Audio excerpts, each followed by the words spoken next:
Hi, hello. Welcome to the episode of Isaiah's Newsstand. It's your host, Isaiah Edwards. The date is January the 12th, 2025. Hopefully, this episode finds you well, in good spirits, and high hopes. As for me, I'm doing pretty good. Sunday has been good to me. It's been nice. It's been relaxed. Nothing too crazy. We got to the grocery store a little bit later. Kind of slept in. Had a good night. We'll get to that. Got all my groceries done. Then we wound up going to the gym. Gym was pretty good. Let's see here. Yeah, and then we're back home, just chilling. Let's see. Let's get into the food corner. Let's get into what we did last night. We went to Northside. It was cool. It was fun. Perhaps maybe a little too cool. Just all the extra snow on the street that made walking a little bit more dynamic. Let's say that.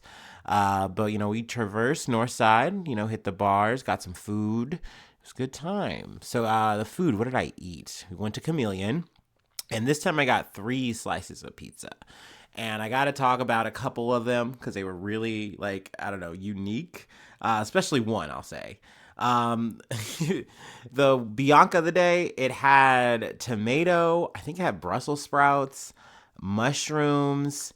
I don't know if there was a specific sauce or not. It would have been white sauce. Duh, the Bianca. Bow. And then it had beans on it, y'all. So that was a big draw for me. I don't know exactly what type of bean it was. My guess was pinto, but I wasn't sure. My friend wasn't sure either. I love that pizza. I would definitely eat it again. Too bad it's like a slice of the day situation. Whoever is the chef at Chameleon whipping up these pizzas, that I'm on their wavelength. I'm with their vibe. I'm matching their freak, if you will. Then I got the veggie because the veggie just looked really good. It had some goat cheese on it. It had some lettuce. Arugula. And I'm not usually an arugula head, but it was bussin'. It was good. I think, did I say the goat cheese? Had goat cheese. Maybe some feta? I don't know. It was good. It was so yummy. And then we just got the pepperoni. So, nice and easy, classico sliced pizza there. But yeah, just had a really good time. It was definitely super cold, but it was nice to hang out with some friends, do the old weekend hangs, that's it. That's really all I have in terms of my blogging, really. So let's go ahead and get into our startup, and then we'll get into some news.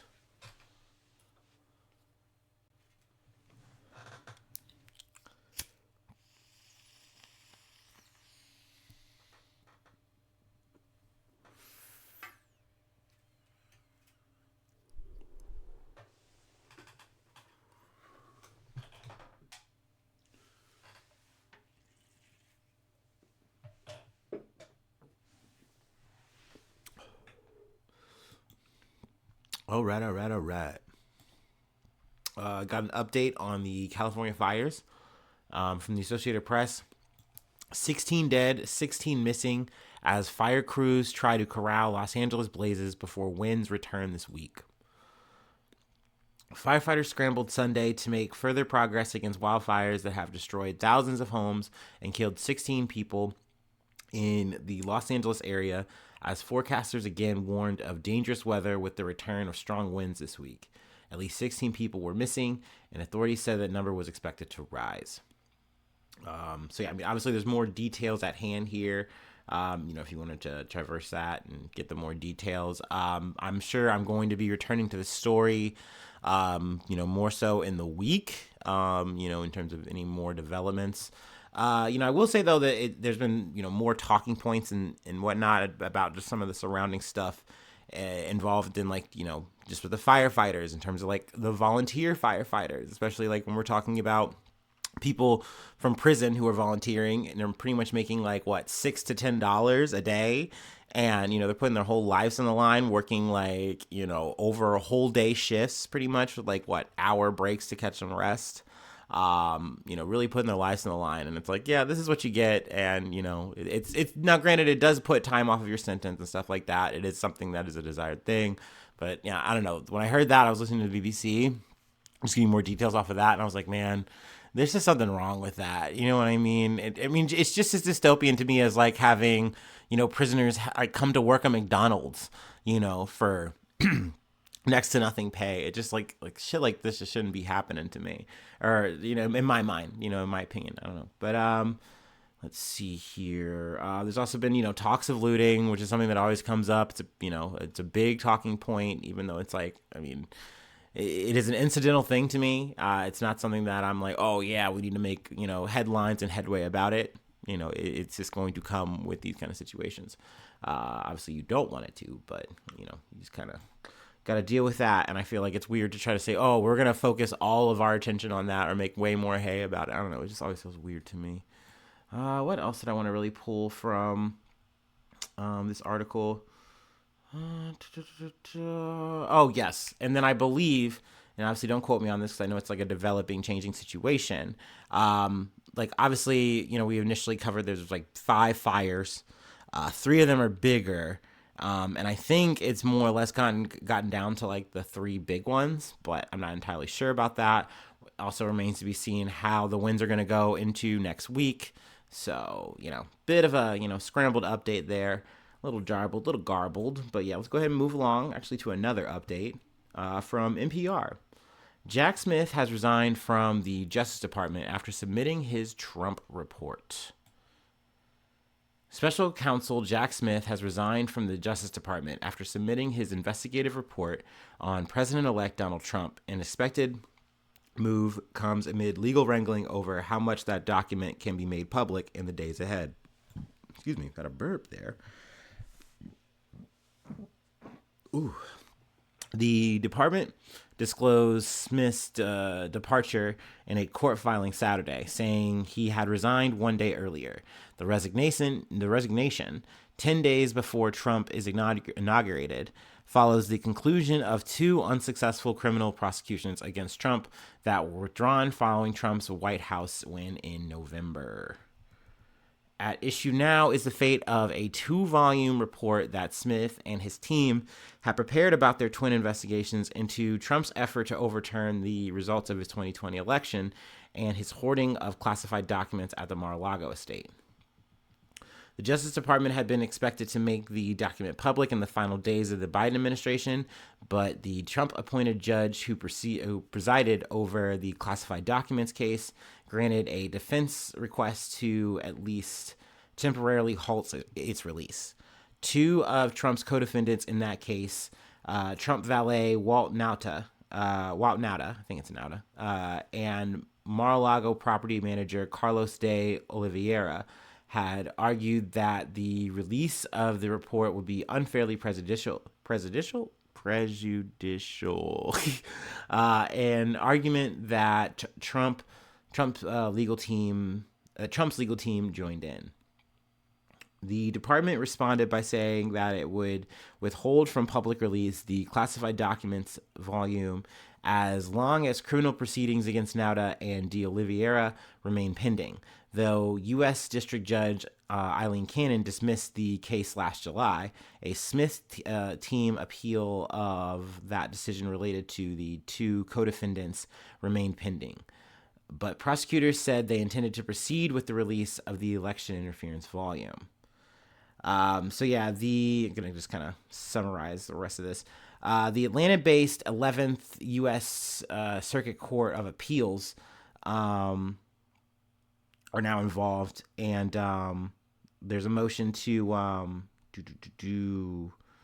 hold on, let me actually just keep reading. In an emergency motion late Friday, they asked the Atlanta-based 11th U.S. Security Court of Appeals to swiftly lift an injunction from Cannon that had barred them from releasing any portion of the report. They separately told Cannon on Saturday that she had no authority to halt the release of the report, but she responded with an order directing the prosecutors to file an additional brief on Sunday. The appeals court on Thursday denied an emergency defense bid to block the release of the election interference report, which covers Trump's efforts before Capitol riot on January 6th of 2021 to undo the results of the 2020 election. but it left in place Cannon's injunction that none of the findings could be released until 3 days after the matter was resolved by appeals court. The Justice Department told appeals court in its emergency motion that Cannon's order was plainly erroneous. So yeah, there we go. It's a bit of a wordy update there on the situation in terms of Jack Smith, in his resignation. I know we had talked about that in a previous episode that he had announced hey, I'm definitely going to be on the way out. But he wanted to file this, and release this report.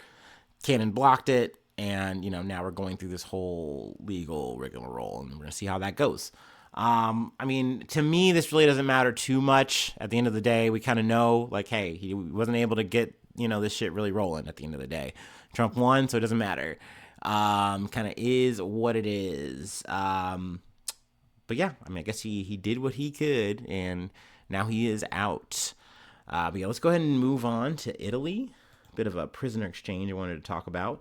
Actually, a bit late on it because I'd heard about the first half, I feel like a day or so ago, and then just didn't really get to it. But, hey, sometimes better late than never, right? From the Financial Times. Italy frees Iranian wanted by U.S. for alleged illegal drone tech exports to Tehran. Italy has decided to revoke the arrest of an Iranian engineer wanted by the U.S. for alleged illegal exports of sophisticated technology just days after Tehran freed an Italian journalist from its notorious Evian prison. Mohammed Abedini, 38, was indicted in the U.S. in December on multiple criminal charges stemming from his Switzerland-based company's alleged supply of navigation systems for Iranian military drones, which were used in the attack that killed 3 U.S. service personnel and injured 40 others in Jordan last year. The businessman was arrested in Milan's Malpensa airport in December and jailed while awaiting extradition proceedings. Let's see here. Italy's Justice Minister Carlo Nordio filed a petition with the Milan Court of Appeal to revoke the arrest of Abedini, citing technicalities in the extradition treaty between the U.S. and Italy. His ministry said in a statement on Sunday. I kind of want to skip ahead, though, to the other half of the story, the other prisoner. Here we go. Rome's decision to free the Iranian engineer comes a week after Prime Minister Giorgia Meloni flew to Mar-a-Lago to talk to U.S. President-elect Donald Trump about the plight of Cecilia Sala, a 29-year-old Italian journalist who was arrested in Tehran just days after Abedini's detention. Tehran claimed that Sala, who had a valid journalist visa from Iran, was under investigation for unspecified violation of the Islamic Republic laws, but her incarceration was widely seen in Italy as a bid to pressure Rome not to send Abedini to the U.S., which, seems to add up, makes sense there. So, a little bit of politicking here, a little bit of diplomacy, and it looks like this deal was able to happen, and both sides are kind of happy, right? So yeah, I thought it was a pretty interesting story, but like I said, I had heard about Salah getting released, and I didn't really hear anything else, and I'm like, well, I'm sure the other guy got released, and then I finally saw this on the new, my little news ticker, so I was like, all right, yeah, perfect time, let's go ahead and get into it, cover it both. But yeah, is there anything else I really wanted to pull from this story? No, I feel good about it. I feel fine. Obviously details, but let's go ahead and take it to Croatia for our last story. Let me go and take my last break. Let me collect myself. Let me, really decompress before we get into this thing. Anyway, bear with me.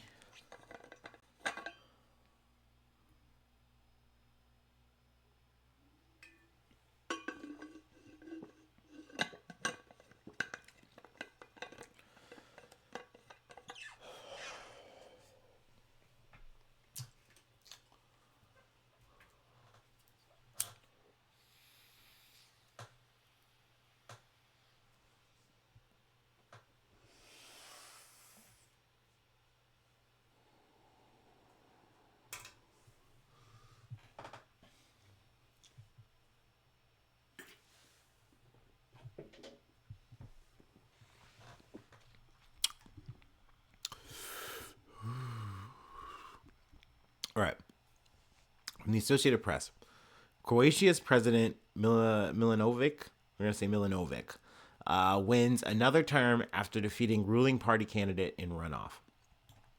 Croatia's opposition-backed president Zoran Milanović, a critic of the European Union and NATO, overwhelmingly won re-election for another 5-year term on Sunday after defeating a candidate from the ruling Conservative Party in a runoff vote, official results showed. Milanović won more than 74% of the vote compared to his challenger, Dragan Primorac, who received nearly 26%, according to the results released by Croatia's state election authorities, after more than 99% of the ballots were counted. The result presents a major boost for Milanović, who is a critic of Western military support for Ukraine and its war against Russia. Milanović is also a fierce opponent of Croatia's conservative Prime Minister Andrej Plenković and his government. In a speech after the results were released, Milanović said his victory was a sign of the approval and trust from the voters, but also presented a message about the state of affairs in the country for those who need to hear it. Now, this is just, an update in terms of elections. I like to cover this stuff when I see it. I would say, though, it's not really too much of a change in the guard or thought here. Milanović is definitely like a Trump-style kind of, populist president. And it's like, cool, I guess, whatever. He's, secured the will of the people in that regard. But then you have this conservative other guy, Plenković, who is, still someone I wouldn't agree with, but is essentially going to go along with like what the Western EU, NATO alliance type shit wants. They're going to go along with that gander, which I guess is like, okay, cool. That's better if you're a part of the Western hegemony or whatever. But yeah, I don't know. It's definitely like, oh, okay. I don't really feel too much of a way about this because it's not like anyone I would have cared about that would have moved the needle, got a chance here. So it's like, whatever. But it is, I guess, important to show that it's like, hey, it could always move further, right? You can get more of a guy like, Milanović, and you get another guy like that in the prime minister seat, which has more power. I don't think I said that. Like the presidential situation in Croatia is like, hey, cool, you're president, but that's more of a symbolic role, right? The prime minister is the one who's doing a lot more of the actual, political stuff, leadership, stewardship, whatever. So there we go. That's the situation in Croatia. And that's where I'll leave it for today. Let's see. I'm not going to do any shilling for Sunday. You know how it goes. Thanks so much for tuning in. Thanks so much for being a friend. And hopefully I see you soon for some more good news.